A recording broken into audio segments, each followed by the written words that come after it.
ఓం శ్రీ గణేశాయ నమః. ఓం శ్రీ సరస్వత్యై నమః. ఓం శ్రీ గురుభ్యో నమః. ఓం శ్రీ శ్రీపాదవల్లభాయై నమః. శ్రీ గురు చరిత్ర పారాయణ వినినంతనే సర్వ పాపాలు సర్వ రోగాలు తొలగి మోక్షం సిద్ధిస్తుంది. శ్రీ గురు చరిత్ర మొదటి అధ్యాయము. మసక చీకటిలో త్రాడును చూచి పామని భ్రమించి భయపడతాము. కానీ తర్వాత దీపం సహాయంతో అది త్రాడని తెలియగానే ఆ భ్రాంతి భయము తొలగుతాయి. అలానే వాస్తవానికి బ్రహ్మ అనబడు పరమాత్మ ఒక్కడే ఉన్నాడు.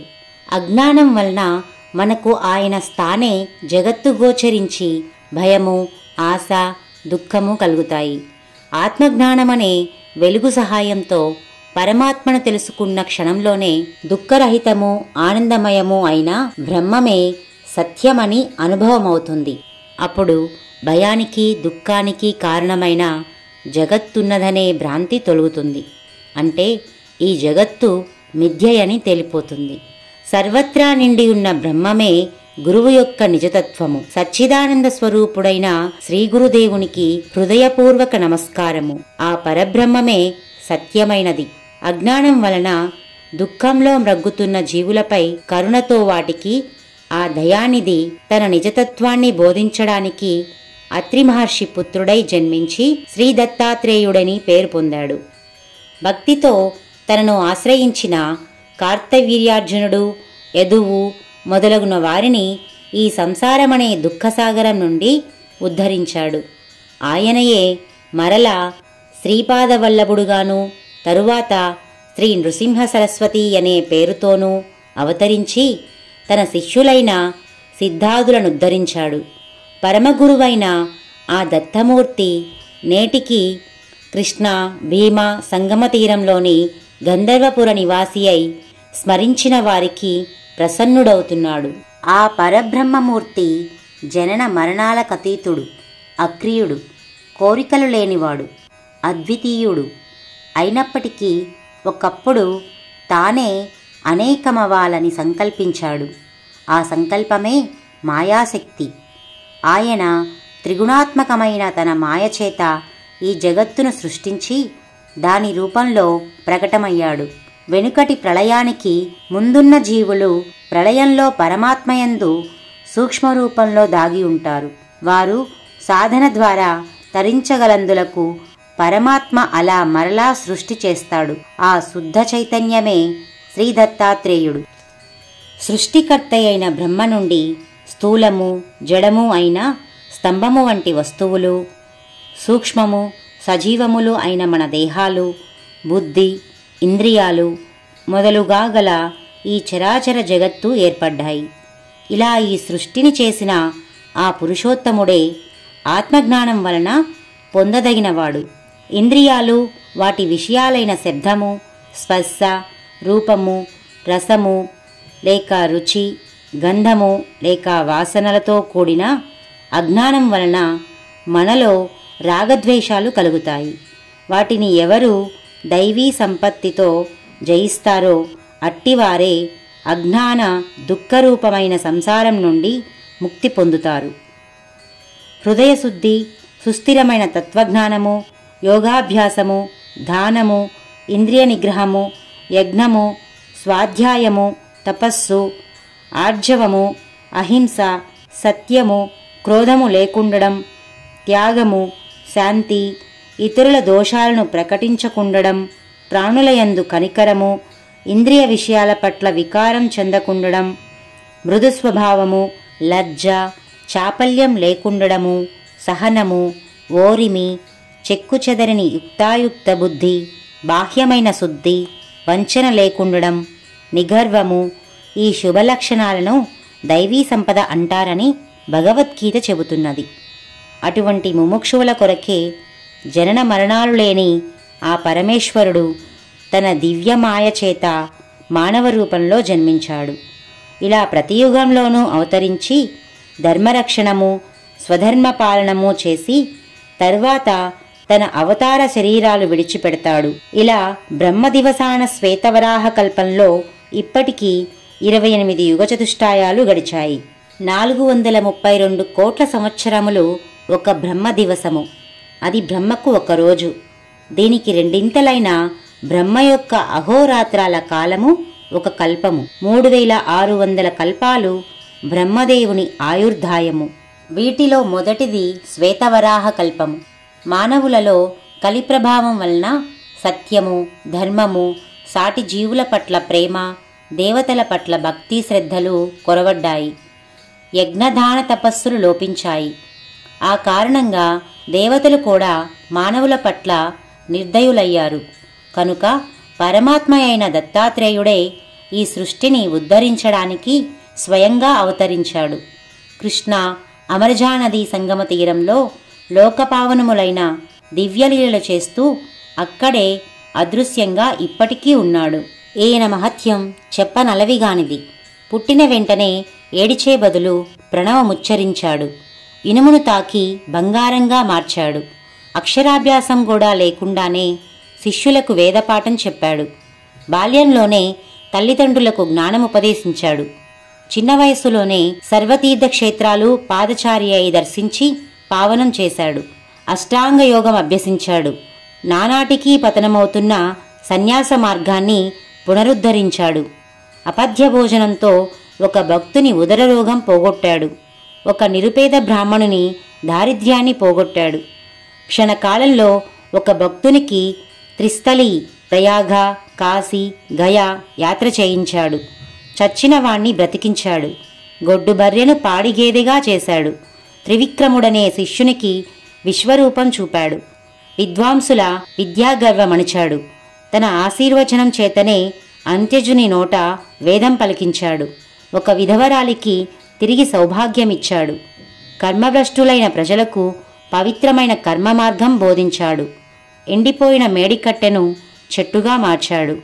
గొడ్రాలికి పుత్ర సంతానం కలిగేలా చేశాడు. తన అమృత దృష్టి చేత ఒకనికి కుష్ఠరోగం తగ్గించాడు. ఒక దీపావళి నాడు ఒకే సమయంలో 8 చోట్లకు వెళ్ళాడు.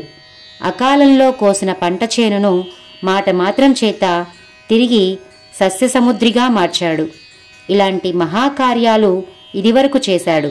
ఇప్పటికీ చేస్తున్నాడు. ఎప్పటికీ చేస్తాడు.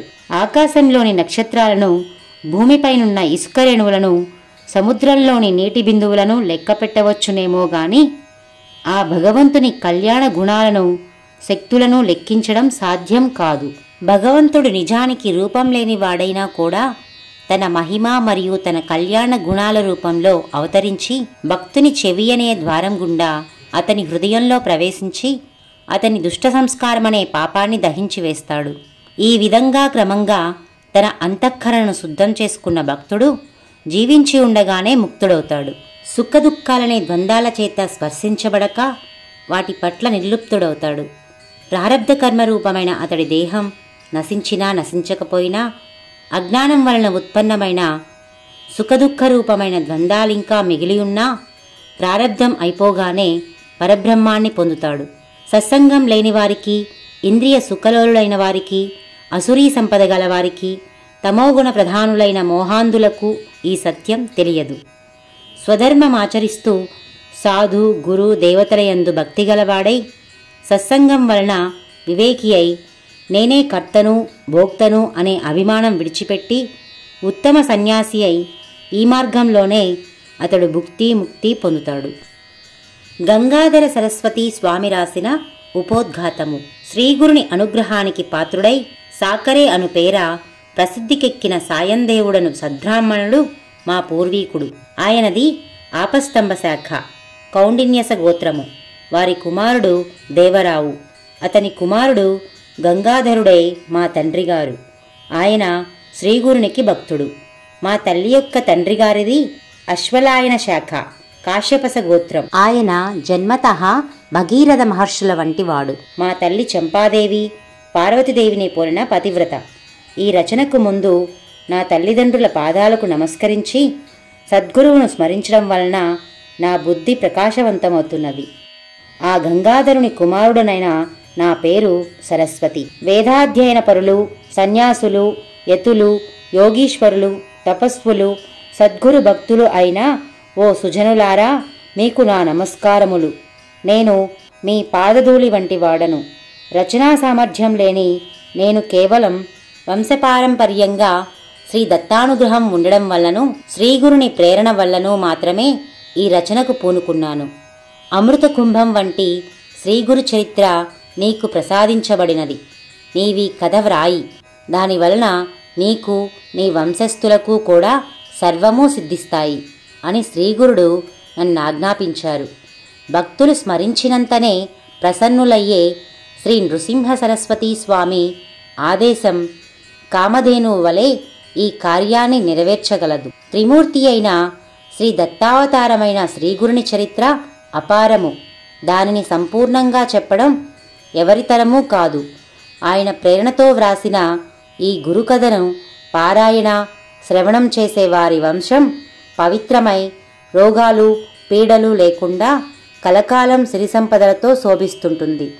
దీని సప్తాహ పారాయణ వలన వెంటనే కోరినవన్నీ ఫలిస్తాయి. ఇది నా స్వానుభవము.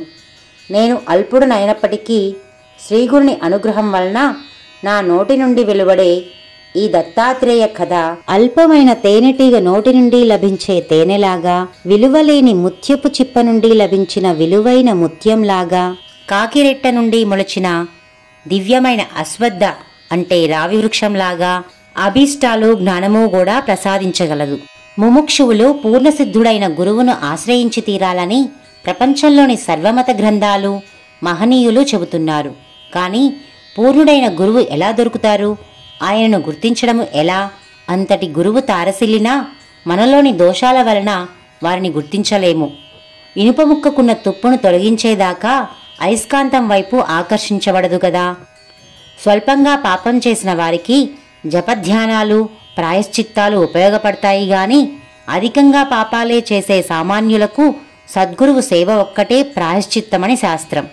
మొదట ముముక్షువు గురుచరిత్ర వంటి గ్రంథాలు పారాయణ లేక శ్రవణం చేస్తే హృదయం పరిశుద్ధమై ముముక్షుత్వము గురుభక్తి అంటే సద్గురు సమాగమం కోసం ఆకాంక్ష తీవ్రతరమవుతాయి. అప్పుడే దైవకృపచేత సద్గురు సమాగమం జరుగుతుంది. ఈ గ్రంథ మహిమ వలన స్వప్నంలో తానాశ్రయించవలసిన సద్గురువు ఎవరో తనకు తెలుపబడుతుంది. అంతవరకు శ్రీగురు చరిత్ర పారాయణ ఈ అధ్యాయంలో నామధారకుడు చేసినట్లు నిరంతర ప్రార్థనలు చేస్తూ ముముక్షువు వేచి ఉండాలి. అప్పుడు మాత్రమే ఎట్టి సంశయానికి తావు లేకుండా పరిపూర్ణుడైన సద్గురువుతో సమాగమం ప్రాప్తిస్తుందని ప్రథమ కర్తవ్యం బోధిస్తుంది అధ్యాయం. గంధర్వ నగరంలో శ్రీ నృసింహ సరస్వతి స్వామి మహిమ లోక ప్రసిద్ధమై దూరదూర ప్రాంతాల నుండి కూడా ఎందరెందరో వచ్చి వారిని సేవించి పెళ్లి కాని వారు పెళ్లి, సంతానము లేని వారు సంతానము, పేదవారు ధనము, ఇలా ఎవరికి అవసరమైనవి వారు పొందుతున్నారు. వారిని దర్శించాలనుకున్నప్పటి నుండే కోరినవన్నీ నెరవేర్చుకుంటున్నారు. నామధారకుడనే బ్రాహ్మణుడు ఎన్నో కష్టాలకు గురి అయి ఎన్ని చేసినా ఒక్కటీ తీరక ఎంతో వ్యాకులపడ్డాడు. ఆ పరిస్థితులలో అతడు శ్రీగురుని మహాత్మ్యం గురించి విని వారి దర్శనంతో గాని అవి తీరవని నిశ్చయించుకున్నాడు. అది లభించకుంటే తన జీవితమే వ్యర్థమని తలచి నిరంతరము వారి పాదాలను స్మరిస్తూ ఆకలి దప్పులు కూడా మరిచి కాలినడకన ఆ గ్రామాన్ని సమీపించాడు. ఆయన దర్శనం అవ్వకుంటే ప్రాయోపవేశం చేసుకోదలచి అతడు శ్రీగురుని స్మరించి ఇలా మొరపెట్టుకున్నాడు. అందరి కష్టాలు తొలగించే మీ నామస్మరణతో నా కష్టాలెందుకు తొలగడం లేదు? అందుకు నా పాపాలే కారణమైతే సర్వపాపహరణమైన మీ నామం వాటినెందుకు నశింపజేయలేదు? అన్ని జీవులను కరుణించే మీరు నన్ను మాత్రం ఎందుకు కరుణించడం లేదు? గురువే త్రిమూర్తి స్వరూపమని, తలచిన వెంటనే ఫలితమిస్తాడని వేదాలు స్మృతులు చెబుతున్నాయి. ఈ కలియుగంలో శ్రీ నృసింహ సరస్వతీ స్వామియే అంతటి గురువని కీర్తి వచ్చింది గదా. మరి నా పట్ల అదెందుకు నిరూపణ కావడం లేదు? మీరు సాటిలేని పెన్నిది అన్నది నిస్సంశయంగా అందరి అనుభవమున్నో, కాని నా మనస్సులో మీపై భక్తి ఎందుకు కలగడం లేదు? నా మనస్సు మీపై స్థిరంగా నిలవడం లేదేమి? మీరే నా తల్లి, తండ్రి, గురువు, దైవము, తోడు, నీడ అని నమ్మి ఇప్పుడు మిమ్మల్నే ఆశ్రయించాను. పసితనంలోనే నాకు మీ పేరు పెట్టి నా తల్లిదండ్రులు నన్ను మీకు అమ్మివేశారు. పరమాత్మ, మీరు దీనుల పాలిటి కల్పవృక్షము, దయాళువు, మహాదాత, దేవతలకే శక్తిని అనుగ్రహించి విశ్వమంతటినీ పోషిస్తున్న మీరు నన్ను ఉపేక్షిస్తున్నారెందుకు? మీరు సర్వసాక్షి అని వేదాలు చెబుతున్నాయి కదా, మరి నా దుస్థితి మీకు తెలియడం లేదా? ఎవరినీ ఉపేక్షించని మీరు నన్నెందుకు ఉపేక్షిస్తున్నారు? నేను మీకేమీ సమర్పించలేదనా? సాక్షాత్తు లక్ష్మీదేవియే సేవకురాలైన మీకు దరిద్రుడనైనా నేనేమివ్వగలను? బిడ్డ నుండి ఏమి తీసుకొని తల్లి స్తన్యమిస్తున్నది? నన్ను అనుగ్రహించే సమయం ఇంకా రాలేదనడం సర్వసమర్థులైన మీకు తగదు. ఇంతకు ముందు మీరే దిక్కని తలచి నేను మిమ్మల్ని సేవించని మాట నిజమే, కాని సేవిస్తేనే ప్రసాదించేది దానమెలా అవుతుంది? స్వామి, లౌకికుడైన రాజు కూడా తన సేవకుల వంశంలో పుట్టిన వారిని రక్షిస్తున్నాడు.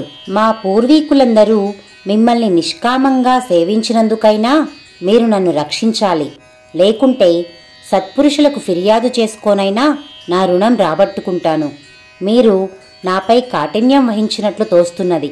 అది మీ సాటివారి పట్ల తగునేమో గాని అల్పుడనైన నా యందు తగదు స్వామి. ఇందుకు కారణం నేను చేసిన తప్పులేమో. అజ్ఞానినైన నాకు దోషాలు చేయడం సహజమే. నా వంటి పాపి లేడు, కాని మీ వంటి పాపహారకుడూ లేడు. కనుక నన్ను ఉద్ధరించు. ఒకవేళ నేను మీ గురించి ఆడిన నిష్ఠూరాలే మీ కాఠిన్యానికి కారణమా? దయాసముద్రులైన మీరు అలిగిన బిడ్డను తల్లి బుజ్జగించినట్లు నన్ను బుజ్జగించాలి కాని నాపై అలిగి అనుగ్రహించకుంటే నాకు దిక్కు ఎవరు? లేకుంటే నేను చేసిన తప్పేమిటో అదైనా నాతో చెప్పవచ్చు కదా. ఏమైనా మీరు నా దోషాలను క్షమించి నన్ను దయచూడాలి. మీరే నాకు దిక్కు. మిమ్మల్నే నేను శరణు పొందుతున్నాను. చైతన్యమూర్తివి, దయానిధివి అయినా నీ కారుణ్యమేమైంది ప్రభూ? మృత్యుముఖంలో ఉన్న నన్నెందుకు ఉద్ధరించకుండా ఉన్నావు? ఇలా దారి పొడుగునా నామధారకుడు అనేక విధాలుగా శ్రీగురుని ఆర్తితో ప్రార్థిస్తూ వెళ్ళి చివరకు ఖిన్నుడై శోష వచ్చి గంధర్వపురం దగ్గర ఒక చెట్టు క్రింద పడుకున్నాడు. అతనికి నిద్ర తూగినప్పుడు కలలో కూడా అతడు శ్రీగురుణ్ణే స్మరిస్తున్నాడు. ఆవు తన నెడబాసి ఆర్తనాదం చేస్తున్న దూడ దగ్గరకు వాత్సల్యంతో పరుగున వచ్చినట్లు భక్తుల పాలిటి కామధేనువైన ఆ పరమేశ్వరుడు అవధూత వేషంలో నామధారకునికి స్వప్నంలో దర్శనమిచ్చాడు. ఆయన జడలు, విభూతి, పులిచర్మము ధరించి ఉన్నాడు. నామధారకుడు కలలోనే స్వామికి సాష్టాంగ నమస్కారం చేసి తన పొడవైన జుట్టుతో వారి పాదాలు తుడిచి వాటితో అభిషేకించి గంధం అలంకరించి పూజించాడు. ఆ దర్శనంతో అతని హృదయం శాంతించి అతని మనస్సులో ఆ రూపం స్థిరంగా నిలిచింది. అప్పుడు ఆ యోగీశ్వరుడు అతనిని లేవనెత్తి ముఖాన విభూతి పెట్టి తలపై చేయి ఉంచి ఆశీర్వదించారు. ఆ వెంటనే అతనికి మెలకువ వచ్చింది. అయినా తన తలపై ఆ అవధూత చేయి పెట్టిన అనుభవం అలానే ఉన్నది. అతడు ఆశ్చర్యపోయి చుట్టూ చూచాడు. అక్కడ మరెవ్వరూ లేరు. అప్పుడతడు లేచి తనకు స్వప్నదర్శనమిచ్చిన ఆ గురుమూర్తినే స్మరిస్తూ ముందుకు సాగిపోయాడు. శ్రీ దత్తాయ గురవే నమః, శ్రీ శ్రీపాద శ్రీవల్లభాయ నమః, శ్రీ నృసింహ సరస్వత్యై నమః.